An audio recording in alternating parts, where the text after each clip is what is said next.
Hello everyone! Today we'll be looking at a relatively straightforward and short topic, Java comments. First of all, I would like to explain what are comments used for. If you already studied programming previously, you probably already know that comments are used to describe the code you're writing. Comments are not visible to Java. That means when you run the program, they do not execute. For example, here, in the first line, we may see a comment, and it tells us what their variable in line 2 is suited for.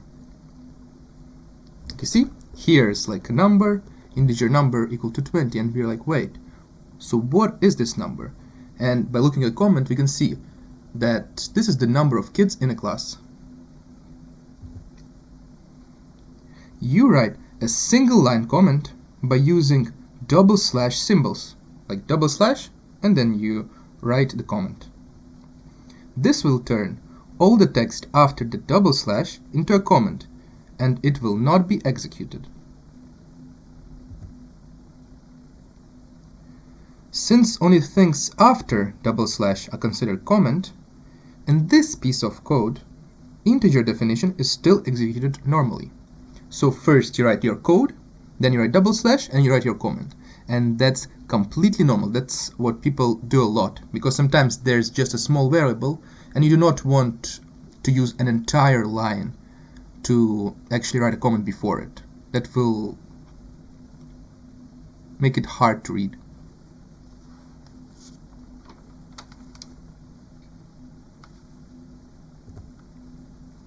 You can also create multiple line comments. For this, you will need to start with a slash followed by a star symbol. And you want to end your comment with a start symbol followed by a slash. So in the first line, you'll write slash and then a star, and then at the last line, the opposite. First a star and then a slash.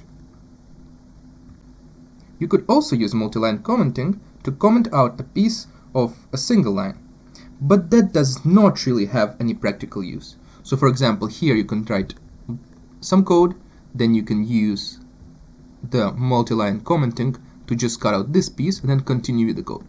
But this is really not applicable anywhere. Thank you for watching yet another episode of the series. And even though this one was really short, the next one is going to be longer because there I'll show all the new concepts we learned in the Eclipse IDE. So stay tuned for more videos and have a nice day.